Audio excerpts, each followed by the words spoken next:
right? What is concurrency collections? We have seen already collections into our Java, like list, sets, maps, and all. And most of the collections, when we started with, okay, we have discussed that we are working into a multi-threading environment, and as well as it can be a single-threaded environment.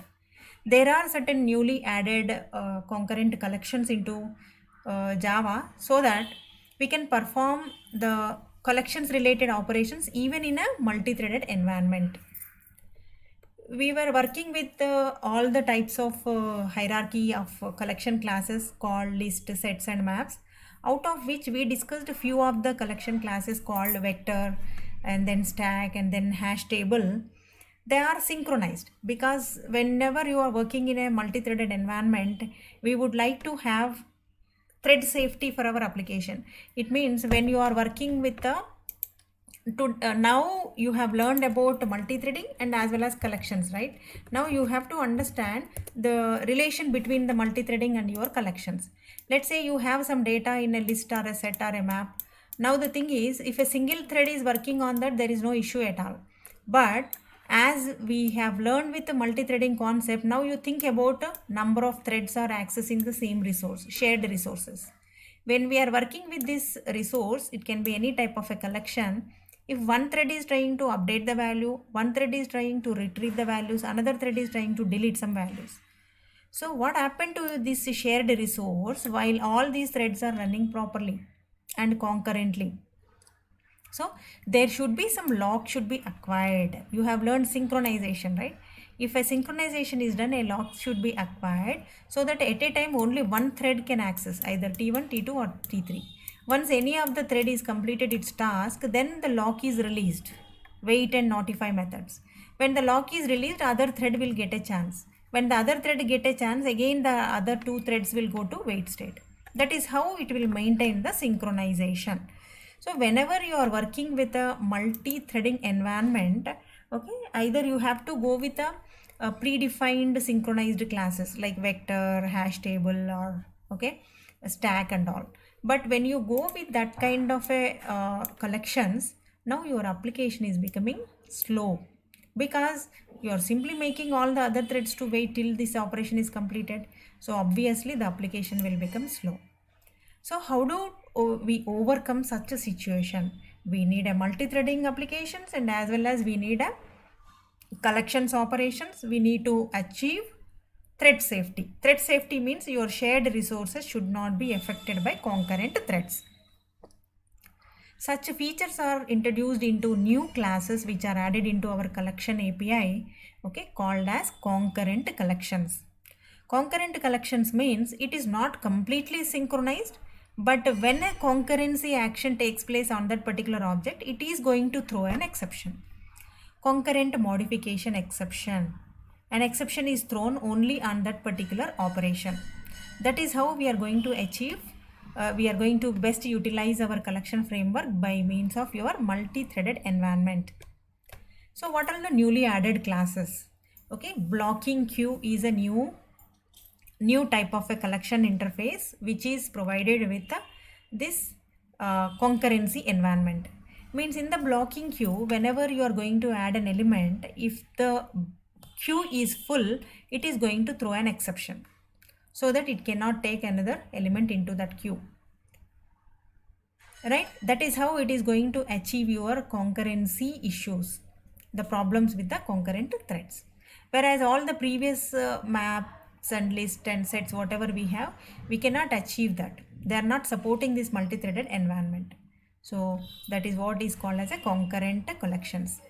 In case of map, again we have a map called as a new type of a map called concurrent map. So what is the purpose of this concurrent map?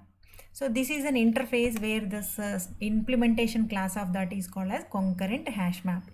This concurrent hash map, this interface is going to support your concurrent environment, means supporting with multiple threads at a time to operate with your collection. So here is concurrency is complex, and if you are dealing with more than 10 threads into your application, it can be manageable with your concurrent classes. How do we implement that? So we should try to avoid the old legacy classes called vectors and stacks, where we will not be using with, because they are very poor in design and poor in the performance. So when you are performing certain operations on the concurrent hash map or concurrent queue, it is internally is maintaining a new array, so that whatever the element is getting affected, the concurrency is applicable for that particular part of array only, not the rest of the collection. So that is how the new classes are designed: blocking queue and concurrent linked queue. So as usual, the normal queue is also available in the previous collection framework, where queue can accept a list of values and it can add an element at the end, and it can delete at the deletion can be done at the end, and at the rear it can add the element. So in a similar way it is will be working with. So in a concurrent environment, how these queues are going to work with? Let us say already there are set of elements are available.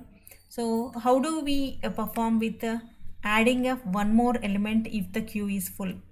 So that comes under your concurrent operation. That time the concurrent queue is going to throw an exception, right? By throwing an exception, the thread can be blocked. Only that particular thread can be blocked, and it will not lead to any performance issues. That is the main effect of your concurrent collections. Okay, we will look into practically the programs which are available for this concurrent maps and concurrent queues. So here you can see there is a simple DQ demo, where DQ is nothing but it is a sub class of your list interface itself. Okay, so here you can add with a certain elements, and you can perform with the certain newly added methods into this DQ. You can just practice with this, and while you are working with the concurrent threads by adding or removing the elements from the queue concurrently, then it is going to throw the exception. First you need to explore on all the newly added commands into DQ. And similarly, now you can look into called as concurrent hash map demo. Concurrent hash map, blocking queue, these two are enough for you. Okay, first let us look into the blocking queue. So in the blocking queue, let's say we are going to work with a multi-threaded environment, so we are going to create the threads here. So all the threads are nothing but here your producer consumer objects. So here is there is a producer object called as number producer. There is another class, and there is a number consumer. These two classes are nothing but your thread classes, and this is the threads are going to perform with generating of numbers and reading of numbers, a list of for loop values, that's all. Okay, so when you are performing with the concurrent operations with these two threads, so both the threads are started here.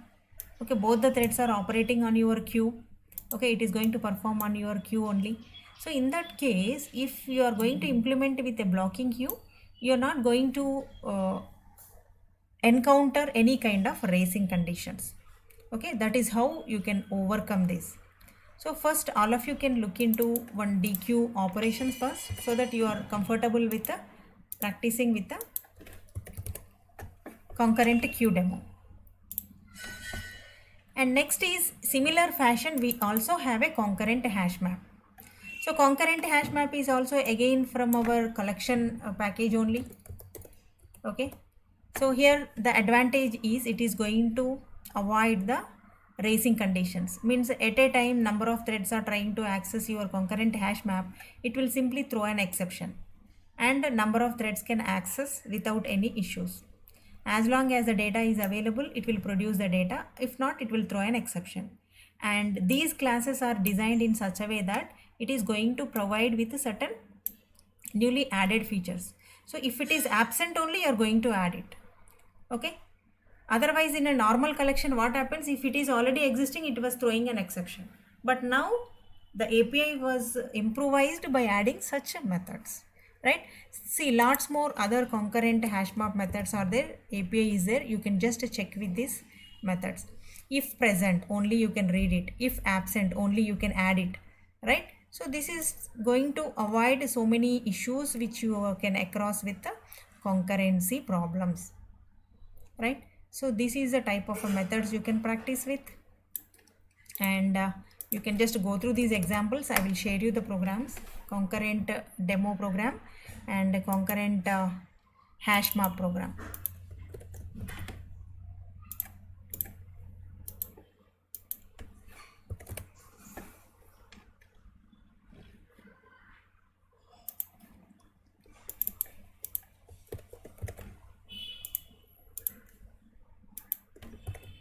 So this is basically when we are combining both the multi-threading and as well as the collections.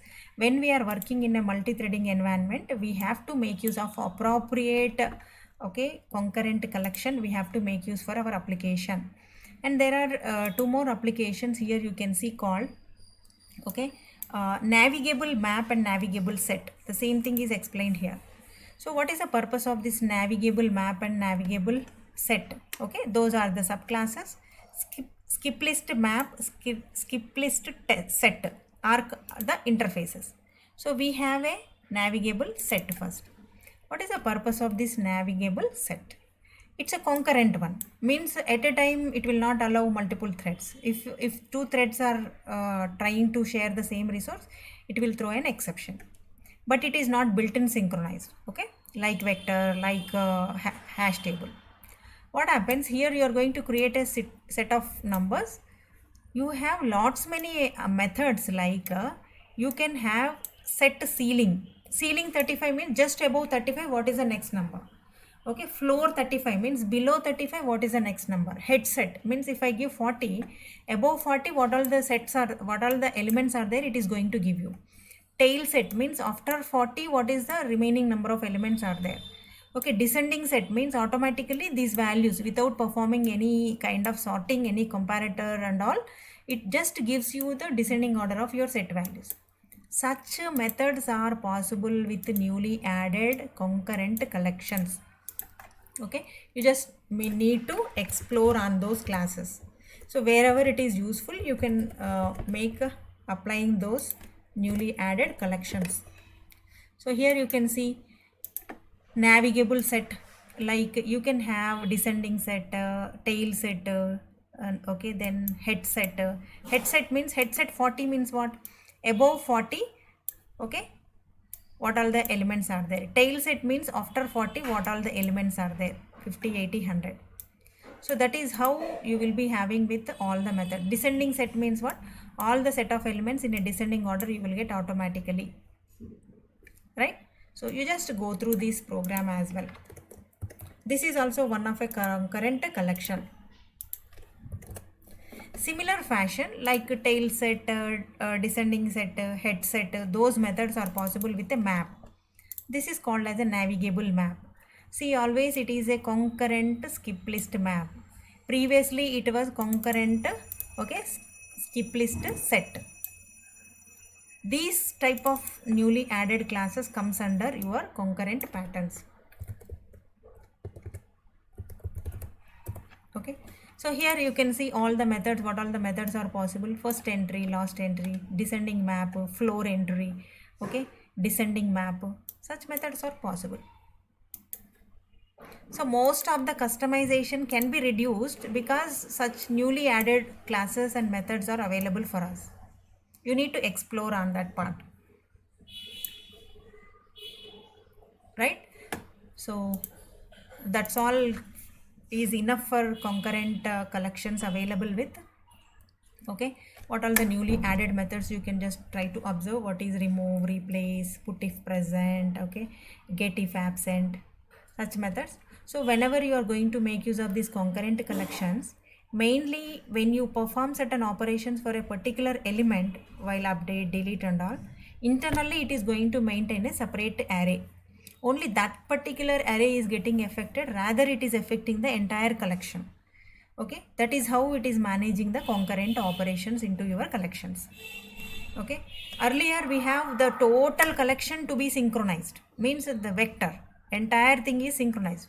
Because of that it will become slow, but with this concurrent classes, okay, concurrent hash map, concurrent queue and all, blocking queue and all, which will be making synchronization only particular element where you are going to perform the operation, right? That is how they are making performance can be improved a lot, and we will be using most of the time in concurrent environment. Means when you are working with multiple threads, you can make use of these classes. When you are working in a single threaded environment, you can always use with the existing collection classes.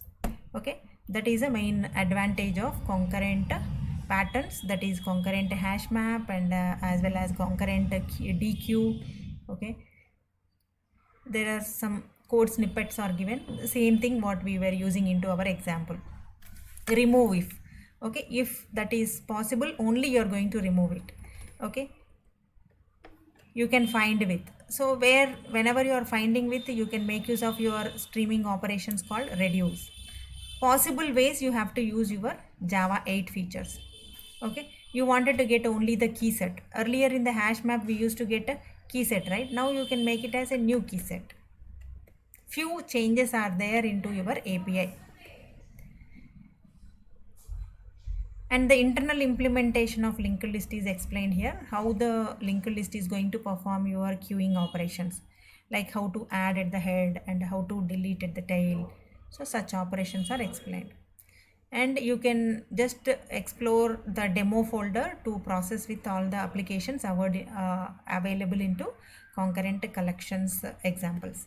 Okay, and apart from the examples what I have shared you, right? That's all about concurrent collections. Guys, any questions?